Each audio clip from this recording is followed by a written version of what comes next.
యాదాద్రి భువనగిరి జిల్లాలో 22A నిషేధిత జాబితా కలకలం.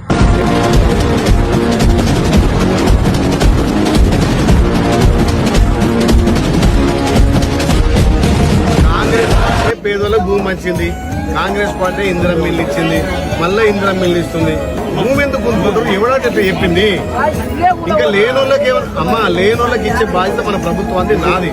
ఎవరికి ఉంటే జాగాలు ఉంటే గజం జాగ కూడా పోదు. మీరు ధైర్యంగా ఉంటుంది. ఆ పని ఇంటి ముచ్చట్లు నేను ఉన్నా కదా. ఇంకా లేనోళ్ళకి ఇల్లు కట్టిస్తున్నాం. మీరు ఇంకా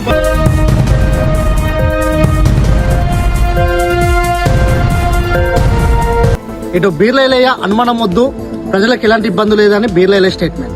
అటు Gongidi Sunitha Mahender Reddy private level list నుంచి తీసేయాలి, రెగ్యులైజేషన్ చేయాలని ఆమె స్టేట్మెంట్. అసలు యాదాద్రి భువనగిరి జిల్లాలో 22A నిషేధిత జాబితా కలకలం ఎందుకు మొదలైంది? ఒకసారి దీన్ని పూర్తి వివరాల్లోకి వెళ్తే 22A నిషేధిత జాబితాలో గతంలో ప్రభుత్వం ఇచ్చిన భూములని ఆ జాబితాలో చేర్చారు. యాదాద్రి భువనగిరిలో మొత్తం 17 మండలాలు, 6 మున్సిపాలిటీ పరిధిలో 319 రెవెన్యూ గ్రామాలు, 422 గ్రామ పంచాయతీలు జాబితా రూపొందించారు. ఇందులో మొత్తం 39,468 ఇళ్లు మరియు 28,549 ఎకరాల వ్యవసాయ భూమిని ఈ జాబితాలో యాదాద్రి భువనగిరి జిల్లా వ్యాప్తంగా ఉన్న ఇళ్లను, భూములను ఈ జాబితాలో చేర్చారు. ఈ జాబితాలో చేర్చడంపై అట్టి భూములపైన రిజిస్ట్రేషన్, క్రయ విక్రయాలు కావచ్చు, భూములపైన రిజిస్ట్రేషన్ కాకుండా ఆగిపోయినాయి. అసలు దీనికి కారణం ఏంటంటే ప్రభుత్వం గతంలో ఇచ్చిన భూములు కావచ్చు, ఇళ్ల స్థలాలు కావచ్చు, కేవలం ఎవరికైతే ఇచ్చారో వాళ్ళే అనుభవించాలి.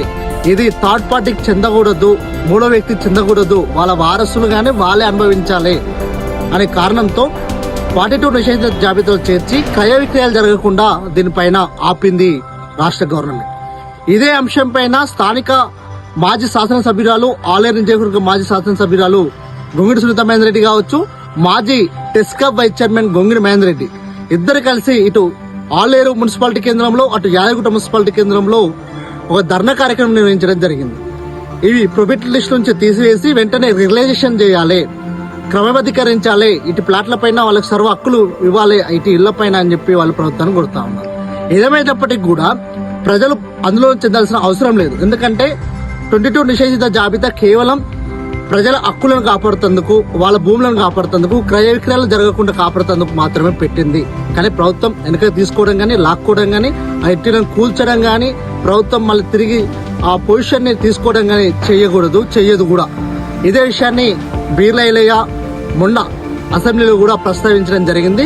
దీనికి తోడు సునీత మహేందర్ రెడ్డి గారు ఏమంటా ఉన్నారంటే ఆ ప్రొబిటెడ్ లిస్ట్ నుంచి తీసేసి రెగ్యులరైజేషన్ చేస్తే పేదలకు మంచి జరిగే అవకాశం ఉంది. కాబట్టి మీ ప్రభుత్వం వెంటనే దీనిపైన చర్య తీసుకోవాలని కోరుతా ఉన్నాం.